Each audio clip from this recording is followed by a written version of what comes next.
Welcome back to Rock You Like a Hurricane Runner. My name's Simon Tackler. Joining me is Digital Beard, Owen Jones. How's it going? I'm really good, man. It's been a good week. It's been a very good week. It's just exciting times, I guess. And I guess, obviously, the people, they've seen the title of the episode. They've seen who our special guest is. And it's pretty insane.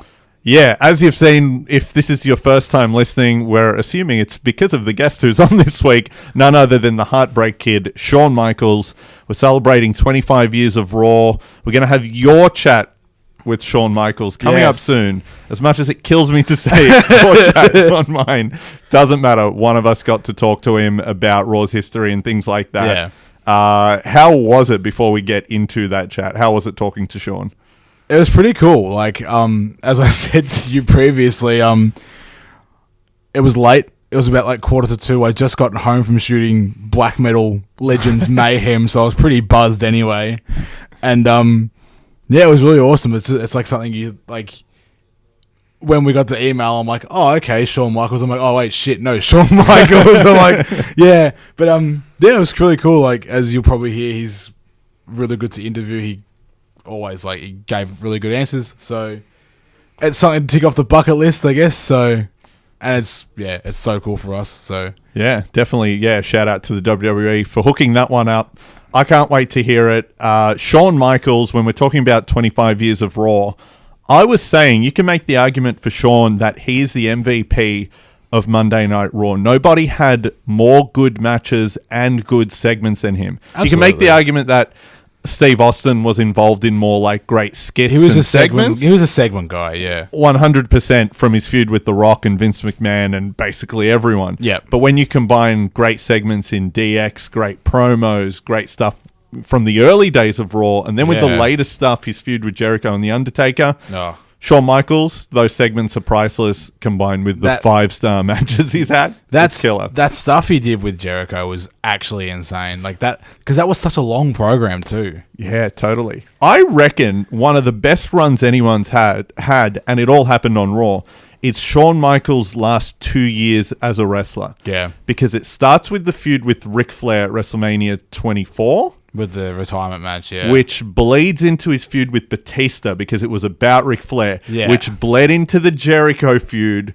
which bled into the Undertaker feud, which then ran for basically a year, on and off with his DX stuff. Yeah. That is an insane 2 years. Yeah, what a roster of talent he worked with in his last 2 years. And the matches that were like on Raw as well as the pay-per-view, like the pay-per-view blow-off matches were just insane. Yeah. So, yeah, like, and even just like you flick through some of the like just little bits of like highlights that he had on Raw. Like, as I said to you before we went on air, like one of the highlights that sticks out for me of Raw in general is that super kick, the springboard from Shelton Benjamin, and just bang, nails Shelton Benjamin right in the face with the Sweet Chin Music. And it's just that, like, that's still one I still get like super psyched over whenever I see it. Yeah, when it first happened, I remember just freaking out. Everyone was like, "Oh my god, he killed him!" Like, it looked horrible. Because he got him really good in the face as well. He really did. Whether it was that match, he had like a 30-minute Iron Man match with Kurt Angle on Raw. He had the 1 hour match with John Cena from London. Which he does talk about in the interview. And like, you rewatch that match and like, that wasn't even a pay-per-view, and it was like WrestleMania quality match. Yeah. I think the most underrated match in Raw's history, it's on one of the Shawn DVDs, but it was the last Raw of, I think, 2003, because then him and Triple H main evented the Rumble in like a last man standing. Yep. But they wrestled on the last Raw in Texas for the world title. Yes. Old school, classic, straight up wrestling match, but then it ends with like a ref bump and the fake finish where you think Shawn was going to win. Yeah. And it's very, very good. It's the one match with Triple H that gets lost because it was on a Raw, not a pay-per-view. But absolutely. Man, Shawn was having these matches like they were nothing, just on TV. Last Shawn Michaels highlight from Raw before we go into other like highlights that stand out for us, but him returning from his injury in 2002 and joining NWO, that was Yeah. That's a goosebump moment, I think, because like he hadn't been on TV for close to 18 months. Like because he was like general manager for a little while. Yeah, he was still injured. He'd be a ref and wear his short shorts, but it wasn't the same. Yeah, or he'd do like commentary, but then like he was unseen for like nearly 2 years, and then comes out and joins NWO. Like, and it felt like a real comeback for some reason, that one. It did compared to the others. And yeah, I've said it on the show before when we were going through our favorite wrestlers. That's the only moment as a fan watching TV where I've literally jumped out of my chair. I was so excited that he came back. Absolutely, just like, yeah. Oh my God, yeah. So aside from the Heartbreak Kid basically stealing the show all the time, 25 years of Raw, favorite moments in general, what would one of your highlights be? I think one would be a recent one. Would be when Shane McMahon returned.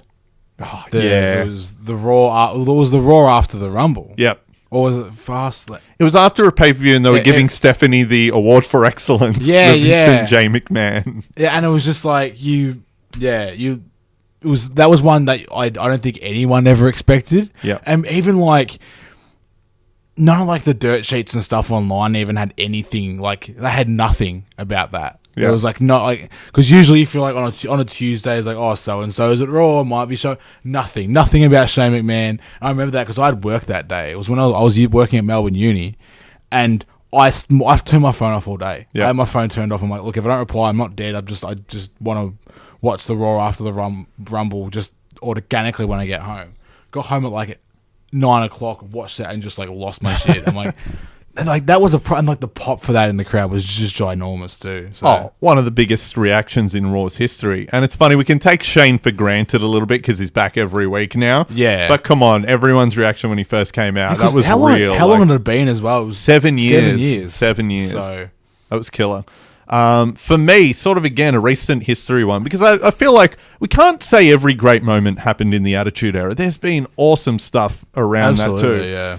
There was the cage match. It was the Wyatt family against the Usos, main evented Raw, The one with Daniel Bryan, yeah. where he leaves the Wyatt family. And even though it was only a short thing, the reaction of the crowd when he turns on Bray at the end, does the slow yes chant from basically squatting to standing, and the crowd goes with him, gets louder and louder, faster and faster. He hits him with the knee and then gets on the cage to celebrate. Yeah. That's one of the most insane reactions I've seen on Raw. I feel like my absolute top Raw moment, and it's a little bit biased because he is one of my favorite wrestlers, when Dolph Ziggler finally cashed in that goddamn briefcase on Alberto Del Rio. Like, never, like, because everyone expected it at WrestleMania the night before, and it didn't happen. And then he came out the next night at Raw, and it was just so good. Like, that cash-in it's the best cash-in of all time. If we're talking about crowd reactions, yeah, that one can't be left off either. That is one of the loudest. And it was just a well-built moment as well. Yeah. Because they were so, like, they wanted it, like, everyone wanted it to happen the night before at Mania, and it didn't. And they were like, well, what's going to happen now? And then, yeah, Alberto's, like, all beat up after his match with... maybe Swagger or something. I think it was, yeah. And then, out comes running out, throws the briefcase down. Oh, man, so good. That's when Dolph Ziggler was booked properly as well. Dolph Ziggler's crowning achievement. It was pretty cool. It was very cool. Yeah. Well, moving from what happens in the ring with Raw, of course, we don't just talk about wrestling here. Yeah, we we're a talk music about podcast. music. And Raw's entrance themes over the past 25 years have changed a lot. They change them feels like every era it sort of shifts. When you feel a shift in the programming, they refresh there's a new the title, opening. Yeah, there's a new title music to come up with. So what we're going to do is we'll listen to the 10 or 11, however many we've got up, of the intro songs from Raw, share our thoughts, and then we're going to rank them from our least favourite to our most favourite. Yes, that's right. And of course, we know what you're here for. The showstopper, the main event, the icon. Shawn Michaels is coming up. He's coming up, so stick around. So, looking at the first ever Raw theme song, it was obviously from the first episode till about 1995, 96-ish, and it was obviously written by Jim Johnston. Not a bad song. I quite like this one. It's got that cool little drum start. It gets you pumped. Yeah, to me, this one does feel like Raw. Like, when I hear this, I do think of old school It's Raw. very sportscasty. Sounds like a sports, like... It also has a wicked saxophone at the end. I love that the sax ending. That does make it's me only think like of 2 Raw, seconds yeah. in the song, and you're like, yeah, man, saxophone is cool. Yeah, it works. You wouldn't think saxophone and wrestling, not as a natural fit, but hey, it's pretty cool. Yeah, and then we're moving on. We got one that was used in 1995 for a little bit, not very long, and it was the "I Like It Raw" song, which was strange. Didn't really get you pumped up for an episode. I've gone back and watched a couple episodes from 95, and you just watch it like, I'm not really getting much of a pump up vibe for this one. So It sounds sort of like it sounds of that time though, like Roseanne Home Improvement. It gives me that vibe for some reason. That sort of thing. I do remember, like, on one of the old VHSs, it had the making of the video for this, because it's everyone, like, on a rooftop doing some shit. Oh, okay. And I do remember that and just thinking, like, but this song is lame. yeah, You know? absolutely. Like, yeah, he says the word raw, but aside from that, it's pretty boring. Yeah, it's not the best one. And then And that's why they went back to the other one for a little bit in 96. yeah, the again. They original one, didn't- because it gets that one actually, at least it gives you a little bit of a pump up. Yeah.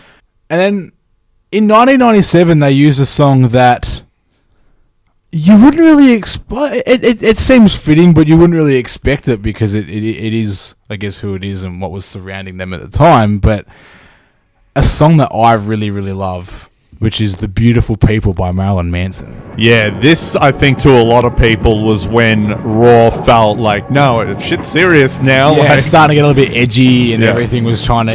It was relating to the product a little bit more. yeah, and And like the intro video with like Austin walking through the burned down factories and all that. So which they stuck with. They just ended up changing song. They only used Marilyn Manson for a few weeks. Yeah. But they kept the rights to it for a few years, and it became SmackDown's theme for a while. Yeah. And fit too.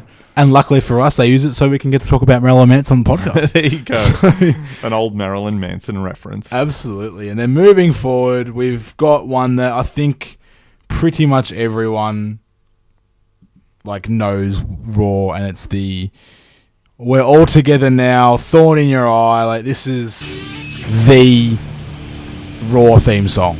Yeah. Like, so- this is the Attitude Era one. This is what they used for about 5 years. Yeah, this is Thorn in Your Eye, and then when it would swap over to Warzone in the second half of the show, it would swap to We're All Together Now. Yeah. They feel like the same song. It is like that. They were the themes to The Raw two, for yeah, most people. these were the ones that like people, especially like in like your age, a little bit older, like this is the Raw that they know. And So- and then the riff it goes to when they would go live to the stadium, like no. Like, to me, that feels like Raw. Yeah. With JR just yelling shit, like losing it. JR is, again, if you're going to talk about Raw, JR is like the epitome of Raw. That's almost how we could have ranked it. Which one of these songs sounds best with JR yelling over it about what's happening tonight, you know? And then next up, we've got the "Across the Nation," used from 2002 to 2006. Funny thing for me, like, this is the one I'm most nostalgic with, because Yeah. I only had access to watching Raw week to week in 2002 when they swapped to this. So for me, Yeah. this feels like when I grew up watching Yeah, see, Raw. I started watching wrestling a little bit more when I was about 10, 11, so 2005, 2006. So still this? I did get this, yeah. Yeah, when it kicks in, I'm still like, oh, Raw's on. You know? Yeah, absolutely. It's a sick song, that one. I do. Yeah, it's one of those ones where you listen to. Oh, it's Raw. Like, Yeah. it's something's gonna happen. Edge is gonna do something cool, but hey, Edge always does something cool. So The Union Underground. I don't know any of their other songs. I don't think did they have any other Probably songs. not. I remember they performed that live once on Raw, Yes, and like Stacey Keebler danced around while they played. Or something. not a bad thing. No. And then we've got "To Be Loved," the Raw theme from 2006 to 2009. This is like, I'm not gonna lie, I'm gonna be biased. This is gonna be ranking up the top for me. Oh, Like, near the top. It's Papa Roach. Papa Roach is sick. They're currently on a tour of Australia as well. So I will admit, I'm not the biggest Papa Roach fan. I do like some of their stuff because it's catchy. This song is one of those songs. This song and is sick. when they swapped to this, I was like, oh, it's kind of cool. Yeah. It's actually kind of cool. It's a very cool song. Like, Got the yelling, the whoa, whoa, whoa. gets you really pumped Everyone. up. Everything fast paced gets me pumped up for something cool. So, yeah, this one it got me head bobbing in the studio. This one, and then 2009 to 2012, we have "Burn It to the Ground" by Nickelback, and I'm not gonna lie, I'm a big Nickelback fan, and I get a lot of hate for that, but. So, and again, I'm going to get a lot of heat for this, but I don't give a shit. I saw Nickelback a few years ago. Yeah. Probably one of the most solid bands I've seen live. They played this. I'm like, fuck yeah, Raw's on. Yeah, I feel like anyone, even if they're a Nickelback hater or whatever, this song works for Raw. It is kind of cool. Yeah, it's pretty awesome. Yeah, we're going off tonight. Balls in, balls out, whatever he's talking about. You've still got DX on there, on the title slate, so... Yeah. The only problem with it, as much as I like that intro and like the chorus and you can sing along to it, it gives me flashbacks to those dark days of Raw with like the anonymous general manager and the guest general managers. I'm like, Raw sucks. But really, like, it's a cool intro. Every time you're fooled, you're like, surely it's going to be a good show. Yeah, and then after that one, they swapped to a song by Chrome Static with the most ridiculous spelling I've ever seen of any two words merged, but. Tonight is the night. I feel like a lot of people who still watch Raw know this song, and it's not great. Like it for all you want to shit talk Nickelback about, and they swap to this, way worse. Like, I hate this song. I hate it a lot. Yeah, and like reason. They use it for like 4.5 years too. So it's just boring. It doesn't get me going. Yeah. Like, Chrome Static with a K. Spelt KROMESTAK. Like, goddamn. Someone didn't pass English. Chrome Static gets an F in English and an F for Raw theme Yeah, songs. I think that one's going to rank down the bottom of the list for me. And then, rounding up all the tunes that we've been looking through, we have got the current Raw theme song by a band that aren't terrible. It's Enemies by Shinedown. It's got a pretty cool riff in it, actually. I didn't realise it was Shinedown. Okay. I actually didn't know. Yeah. I only know it was Shinedown because this was the new one, so the new Raw theme song. So it was the first Raw from the brand split. And I'm like, who is this? Shazam told me who it was. Oh, nice. Yeah, it was Shinedown. So I'm like, oh, that's really cool. So I don't mind it.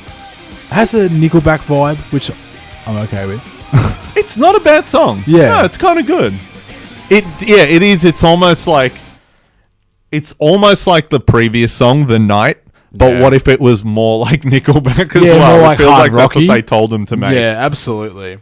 I wouldn't have hated it if they just went back to Nickelback after the brand split. But it's not a bad song. Yeah, it's pretty good. I can deal with it. How long have they used it for so far? Last year? 2016 was the brand split. Yeah, so it's been almost 2 years now. So I don't hate it. Yeah, I can still live with it now. It doesn't annoy me yet. Yeah, it's better than The Night. It's better than the first Raw theme song. Yep. The 95th Raw theme song. My apologies. Everything's better than that. Well, we'll get to our official rankings in a sec. Right now, though, what you're probably here for, Owen going one-on-one with the Heartbreak Kid, Shawn Michaels. I think I'm cute. I know I'm sexy. I've got the looks that drives a girl wild. I've got the moves that really move 'em. I said chill up and down their spine. I'm just a sexy boy. I'm not your boy toy. I'm just a sexy boy. I'm not your boy toy. How you going, man? Doing well. So, you were on the first episode of Raw and you defended the Intercontinental Championship. What was the buzz like in the company at the time? Because it was obviously a very big step forward. It was, and we've been chatting about that a little bit lately, and to me, I think the neatest thing is we were coming from sort of a time when the only wrestling most of us knew was the Saturday morning or late Saturday night wrestling programs, and here we were making this, at the time, what seemed to be such a huge, big, crazy step to Monday nights, and then being live and being on prime time. And that was such a big unknown at that time, and sort of wondering, my goodness, how is this going to go and what's it going to be like? And now to fast forward all these years later, 25 years, and now it's, heck, I believe it started at an hour, and now it's 3 hours, and, you know, it's happening, you know, darn near, I guess 52 weeks a year, for heaven's sakes, and it's been going on for so long, and it's sort of now become our normal. But when we first started, I think that was the most fascinating thing about it, was this unknown, uncharted territory that the wrestling business as a whole had ever sort of, you know, stepped into. And as always, you know, it was the WWE and Vince McMahon taking us into this area and out of this comfort zone that, you know, we had no idea was going to be perhaps the greatest move to, I don't know, ever happen for any of us, because it's, you know, without that you don't have the Monday Night Wars, and then without that you just don't have the WWE and Raw, you know, becoming what it's become, so big and global and massive, and SmackDown and of course the network and everything else that sort of comes from what I think is that genesis of that very first Raw way back at, you know, in 1993 from the Manhattan Center. Awesome. And speaking of the Manhattan Center, like, you're working at NXT now. Does the small setting and like familiar crowd remind you of the early days of Raw at the Manhattan Center? It certainly does, and I got to tell you, you know, I'm over here in the UK, and we're doing those same kind of venues. And as much as one enjoys, because like, let's face it, all of us want to, you know, be that main event at WrestleMania and sell out that, you know, 80,000 or 100,000 seat stadium. And it's an, you know, do not get me wrong by any stretch, it is an amazing and awesome feeling. But when you go back to those type of venues where it's intimate and it's, you know, I guess you want to call it relatively small, but they're right on top of you, and it is just an electricity and a vibe that is very hard to not appreciate and just fall in love with. And that is something that I think anybody, whether you're a stand-up comedian or, gosh, you know, a band or whatever, I think that's why so many people love doing those type of venues, because no matter how big you get, no matter how great, you know, selling out stadiums is, and it is, it's very hard to beat that beginning grassroots feel of those smaller type buildings. It really is just a phenomenal, you know, atmosphere to be in. And again, I guess what I really enjoy is that now everybody understands that and appreciates that, and it's something that you can sort of go back to when you want, and nobody looks at it as a step down. People understand and appreciate that's a heck of a feeling when you're in there with, you know, X amount of people in that kind of setting. Cool. And last question, like, your near 60-minute match with John Cena is arguably like the best in Raw's history. Does that seem harder to work than a pay-per-view match because you have to compete with ad breaks during the match? Well, you know what? I suppose those are things I guess you'd think about. You know, I don't know. I mean, we always just were so focused on the performance and guys, being out there with John, he's such a hustler, such a hard worker. It's amazing to me that it's as long as it was, because it just didn't feel that way. And again, I think that's when, that's a testament to him and certainly, one's enjoyment of the job when you can go out there and, beat the tar out of each other for 50 minutes to an hour and come back and feel like, oh my goodness, that went pretty fast. and you enjoy it so much. And it's certainly, again, didn't hurt that we were just in a great setting. And it was such again, a live and electric atmosphere. But those are things that, that's why you do that job, is to have those opportunities and to have those moments, and to be able to look on that and say to people like, yeah, that's my job, is a great thing to be able to say. Awesome. Well, Shawn, thank you for your time, and take it easy, man. Cheers. Thank you so much.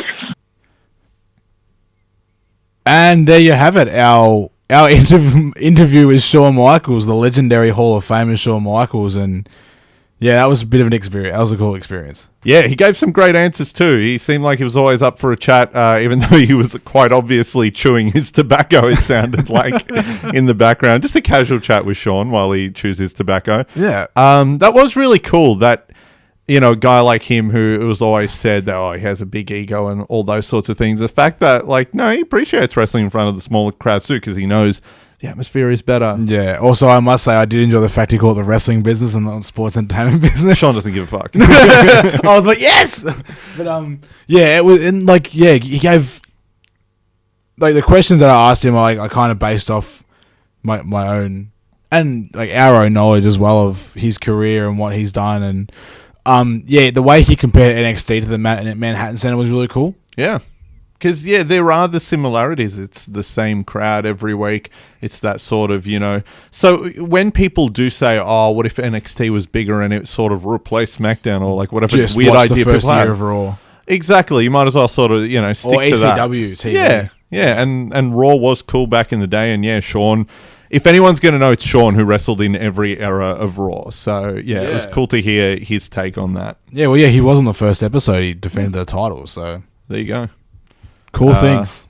Yes. Thank you again to Shawn Michaels and to the WWE. Yeah. Anyway, now the other moment you've all been waiting for, surely, is our highly educated opinion and ranking of the top 10 theme songs of Raw, starting from 10 to 1, because obviously we needed a cliffhanger we need to grasp your attention and keep you on board. Yep. So, I think we can both agree I Like It Raw is number 10. Yeah. From 1995 to about 1995. For a few weeks. I don't know what it is. The video is memorable where they're dancing on the rooftop. And Shawn Michaels is, dancing on the top ropes of the rooftop as well. So kind of cool. The video is cool, but if it was a different song, I reckon it might rank a little bit higher. But to me, it's not the best one. Jim Johnston didn't knock it out of the park every time. No, definitely not. No, he did not. Number 9, can we say Tonight Is the Night? Yes, I think so as well. Really hate the song. I Like It Raw is a worse... I don't know which is a worse song. I Like It Raw is less relevant to a wrestling show, so I'll put it at number 10. Tonight is lyrically it's tonight everyone's gonna be, but it was the night for 4 years. I use it every week for 4 years. It's just dull. If someone was like, hey man, tonight is the night, and they press play on that song, I'd be like, yeah, I'd rather be watching I don't know, Golden Girls or something. Yeah. I'm changing the channel. Number 8. This is where it gets a bit trickier because they're all okay at this point. What about the current one? Because it's fine, but I don't think it's great. Yeah, I can dig that. Yeah, I'd agree because it's getting there. I think it's not too bad. Yeah.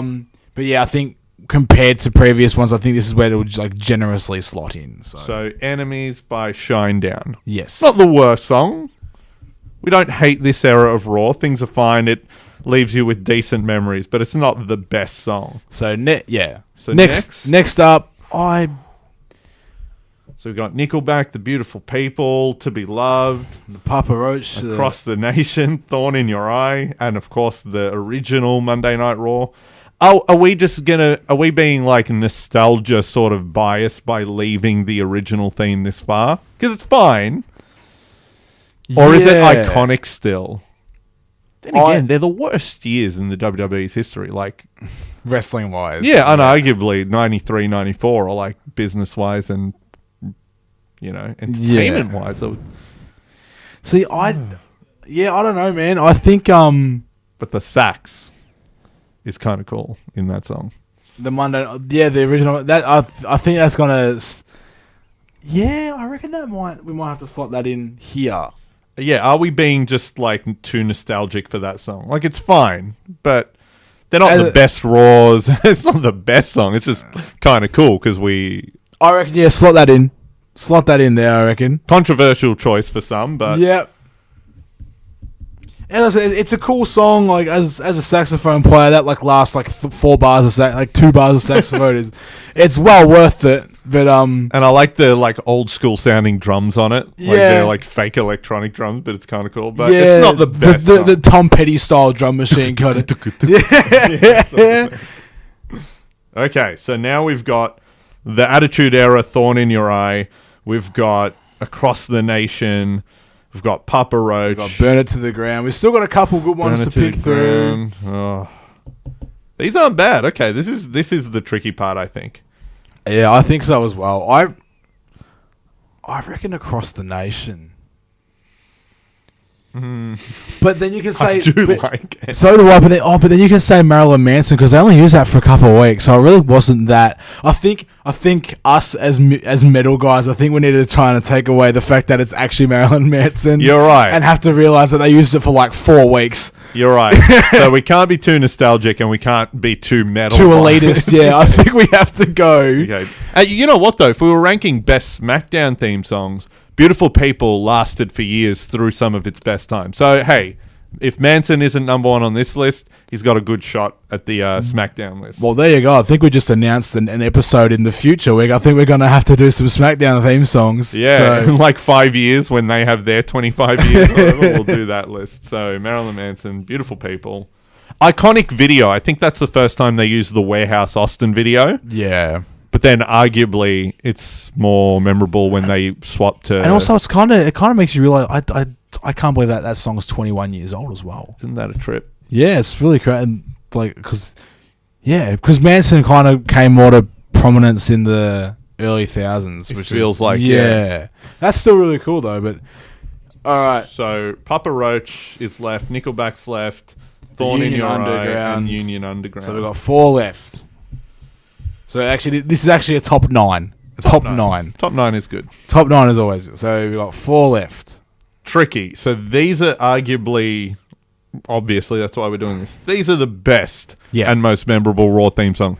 Don't count the original. I think we're doing the right thing. I'm a little bit attached to it, but we're doing the right thing by not putting the original theme song in here. I think so. It's a tricky one. What song? It should be about like what song when you hear it, you're like, fuck yeah, wrestling's on, and these all have an element of that. Absolutely. I think this pains me to say it, but I reckon the Nickelback one can go at number 4. I was tossing up for this spot. It would be Nickelback or Papa Roach. Yeah. And it's weird. We spoke the other day and I was like, oh yeah, it's going to be funny because I'm pretty sure Nickelback was my favorite. Listening back to them, it is really good and it gives me a good, sense of nostalgia. You up, yeah. I think To Be Loved is even better for that. I think so. So I think number 4 is Burnt to the Ground by Nickelback. Yeah. All in, balls out. It's kind of a fun song, but not here. It is number 4. Respectable for Nickelback, though. Very good. Very good song. Nickelback are more than respectable. They're a great band. People need to get off the hate train. It's a fun song. So now we've got To Be Loved by Papa Roach. Yep. Thorn in Your Eye, which is just WWE composition. And then Across the Nation by the Union Underground. Yeah. I feel like Union Underground, that song was for the Ruthless Aggression era of Raw. That's like the era that I love. Yeah, and I think people were overly harsh to it because it came the tail end of the Attitude Era. Yeah. I would argue 2002 to 2005 are the most underrated years of WWE. Absolutely. Across both brands. You compare that. SmackDown was really good then as well. SmackDown was insane, but Raw doesn't get enough love. But when you think back at it, you had Evolution, you had Shawn Michaels, you had Edge coming into his own, Chris Benoit. You had... Who? There was crazy stuff going on. Shelton Benjamin, everyone loves him. Like Then he gets kicked in the face. RVD, yeah, he got kicked on the face in those years. And in this intro clip as well, in the iconic. Yeah, Just him he's jumping and just getting smacked clean in the face. cop that. So Tough choice. it is a tough choice. I think I want, and in saying that, me giving that great speech for Union Underground, as much as I love those episodes of Raw and that song, as a song, I want to put Papa Roach above it. I agree. Yeah, I think yeah, we've got yeah. Union Underground number 3. Because when Union Underground hits, it reminds me of the video games of that time, which I loved. Yeah. And the great, those great episodes of Raw, like these crazy episodes with Eric Bischoff and all this cool stuff. Oh, Bischoff as GM. Yeah, Oh, exactly. man. It's all Not super gonna- underrated. Also, quick sidebar: when I was watching Raw the other day, and they were listing off all the people that are going to be on the on Raw 25. Yep. When they said Eric Bischoff, I literally screamed. I love Eric Bischoff so much. You probably heard that in our episode with Phil when we played the WCW theme. I love Eric Bischoff. He's the best non-McMahon authority figure in WWE. And WCW. He was the best guy aside from Vince to play that character, and it's 'cause he was arguable that such he an was asshole. as good as him. He was such an ass. And then, not just such an ass, I actually liked in WWE when he was sort of a tweener for a bit at the end of his run. He's really good. He's charismatic. He's one of the best talkers in wrestling history. I'm like, yeah. On the top 25 moments in Raw history on the network, just a little sidebar, when they're running through it, one of the moments was Eric Bischoff being named GM of Raw, which is a crazy moment. Yeah, but then they cut to Eric Bischoff in recent times saying thank you for people voting it. And I was super excited to see. I'm like, man, he's a cool guy. I would like to go have a barbecue with him and just talk shit. He seems like he'd be up for it. Yeah. So there we go. Union Underground number 3. So now we've got the decision that I think was going to make or break our podcast. So 3 Union Underground. So now we're tossing up between Papa Roach, not the best years of Raw specifically, but a damn That song is so sick. iconic song for Raw. I think a lot of people, anyone who even didn't like Papa Roach, like we said, liked that intro because it was like, pumps you up. I want domination. I want your submission. The very angry lyrics. But it makes sense. It's part of wrestling, man. Yeah. So... And just upbeat enough to make you like, yeah, cool, and catchy, not to scare people off. It's sort of hits the mark for wrestling because wrestling is very violent and aggressive, but at the same time, everyone should be able to enjoy it. And I feel like that Papa Roach song is that perfect type of catchy metal where like everyone could get into it, even if they don't like that style of music normally. Yeah, and I guess if it's your last resort, you could cut your life into pieces. Tough choice though, because thorn in your eye, / world together, like those two songs. That's like the Attitude Era. That was what. Yeah, that was like you put it on TV, and that was like the first thing you see. Yeah, and that's arguably, if someone says Monday Night Raw, honestly, what you picture in your head. It's the Attitude Era stage. It's that look, but. We're ranking them in song, like the best song for Raw. I see, if we're going musically and the way, I'd put Papa Roach at number 1. It does kick in good, like the way they've cut the song for the intro too. And that's the thing though, we're not going full song because obviously all those songs it's 3 or 4. It's the one you yeah. hear on TV. So that cut of To Be Loved, it's it's good because it just goes in. Yeah, it goes straight into the good part. So just and then into the chorus. Pretty much. Yeah. See, that's why I reckon I could put that at number 1 and be happy with that. But Thorn in Your Eye, not even just the song and the intro, which is badass with Austin walking through the warehouse. But again, it's when the song actually finishes and just goes into the riff of it. When they go into the live footage. Yeah. Like I said, it's live. It's dun-dun-dun-dun-dun. Like that is the sound of Raw. And then you got fireworks and JR screaming. You know what I mean? That's Raw. Yeah, I get you. And I feel like it's a little bit different because I didn't. This was before me, exactly. man. So I've obviously watched a lot of these episodes in recent years, or when they weren't live, like you would have watched them pretty much. Yeah, close to. not far off. Yeah, like, not that far felt off like it. Raw still. Yeah. When So- you watched it, did they feel special? See, when I started watching that era of Raw, I was definitely a wrestling fan. So I'm like, there's not much wrestling going on. No. So that's why I like a lot of the new, because there's like 15-minute matches and stuff. So, Yeah. Look, I think you might have persuaded me. I think we're gonna put Papa Roach number 2. Really? I did win you over. Yeah. I thought you were about to give a better argument for Papa No, Roach, I and don't I was think- going to relent. I was like, you're right. It's a better song. Well, it is a better song, but I feel like if we're just gonna go in the way of of defining Raw and defining the product and like what people remember it by, that, as we said, the era Papa Roach was on, it was a pretty shit era. Yeah. Like, it wasn't the greatest product, and there wasn't much to really relate to storyline wise, but everyone remembers the Attitude Era and this song too. So. Yeah, but credit to Papa Roach, because that song lifted Raw, just the visual and feeling of it. Absolutely, yeah. You know, it still made it feel fun, and that's what.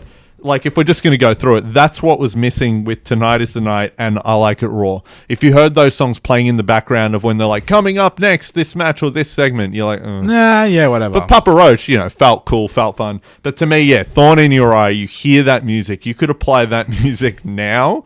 And if they were like Finn Balor versus Seth Rollins and it was Thorn in Your Eye in the background, you're like, holy shit, this is going to be sick. this is Monday Night Raw, yeah. Yeah, so I think we've come to the agreement that Papa Roach is at number 2. Yep. And then, in our very educated, highly official opinion, number 1 of the best Raw songs is the Raw theme song from 1997 through to 2002, Thorn in Your Eye. That's right. So we'll run through it one last time. Number 10. From 9 to 1. Oh, sorry, I said 10. 9. So number 9, I Like It Raw. Number 8, Tonight Is the Night. Number 7, Enemy. Number 6, Monday Night Raw. I don't think it had a name. The original theme. The original theme, yeah. Beautiful People at number 5. Number 4, Nickelback. Birds of the Ground. It is pretty cool. It's a pretty cool I know, song. I'm like, about that. Number 3, Union Underground, which one of my favorites. Number 2, Papa Roach. Number 1, Thorn in Your Eye. Pretty good top 9 list. I think we did a good job there. I'm pretty happy with that. Yeah. After much deliberation, I think I can say I'm pretty stoked on that one. Yeah. So I feel like we've got a good list going on. And yeah, definitely something. Let's try and make a playlist out of it. We'll see what we can do. We'll make a playlist of our rankings, see how we can get that going, but see if our listeners want to. And if you have a different opinion, let us know.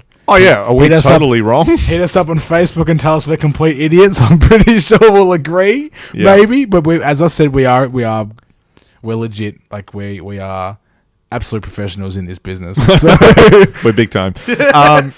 What's your favorite Raw theme song of all time? What gives you that Monday Night Raw feeling? Let us know on Facebook. let us know on Facebook. Have a chat to us about it. So I feel like we might get some different opinions. We might get the same opinions. Yeah. So even tell us your favorite Raw memories, because obviously we missed some. Yeah. We missed some. So it's just let us know what you think, guys.